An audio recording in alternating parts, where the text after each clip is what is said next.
Lisa. Good to be here. Thank you so much for having us today. I'm excited about it. And opening up your classroom for us to learn alongside you and your kids. So tell us a little bit about what we'll see today.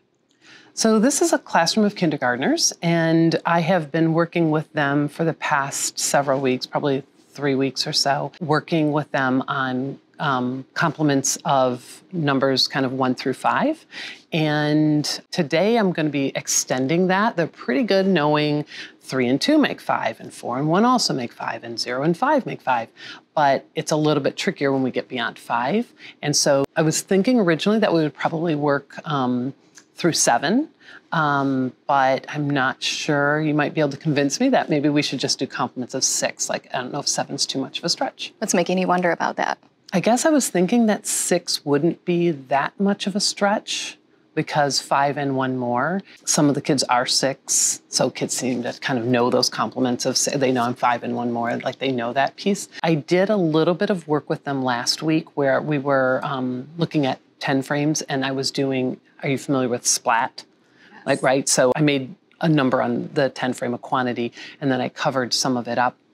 6 didn't go too badly, but 7 was a real stretch for some of them. So I had 7, I did it 5-wise, so I built 5 and 2 more, and then I covered up a couple of the dots on the far side of it, and that really threw some of them. So so I guess probably I will see what happens with 7, then I'll back down to 6 if they need to. I usually try and prime the pump, so I'll start by probably doing the bunny ears with complements of 5 just to kind of get them thinking about those complements, and then go ahead and move them to 7. Sounds like you've done a lot of reflection around this lesson. What other things have you thought about when preparing for today? One of the things that we do pretty easily with them, like I said, was the bunny ears, having those manipulatives, having it put above their head, kind of, right, it distances that setting for them, and that can be a little tricky, but they're not ready for that, I don't think, for 7. So I'm just going to use bead strings. So I call them monkeys in a tree. Send down 5 monkeys. So we'll use those so that they have that quantity in their hand.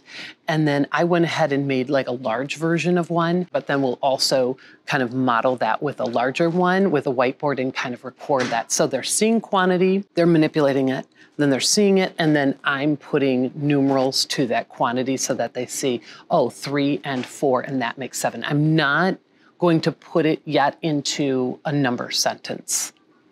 I don't think that they're quite ready for that. So you have a visual for them to kind of anchor their thinking on, and you'll notate some of their thinking alongside them? Yeah. One other thing is, so because their complements of 5 are pretty good, we're going to, after we're done with the number talk, then they're going to be playing Making 5 Bump, which they've played Bump before. They haven't played Making 5 Bump, but it feels like Making 5 Bump should be pretty good as an independent task. They'll be playing it with partners, but not teacher-directed. It feels like that would be a reasonable independent activity for them. So we'll see how that goes. We're going in through the lens of the Essential Practice 6 interactive number sense routines. Is there anything in that essential practice that you want us to be paying special attention to while we're in the room? The notating of strategies, I think that's important, and you'll see when we use the large bead string, I will be notating those different complements of 7, how we're decomposing 7 right there with numerals, so kids are seeing the quantity, but also seeing the number. Obviously, that hands-on piece, right? Like they're having something to manipulate, which is really important too with that.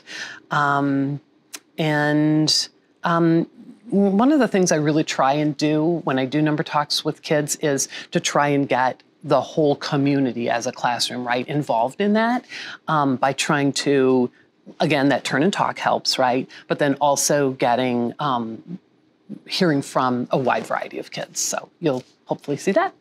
All right, so you want us to pay a little bit of attention to notating of kids' thinking and how their thinking is represented, and then also to be thinking more about community and how the community supports the mathematics. Absolutely.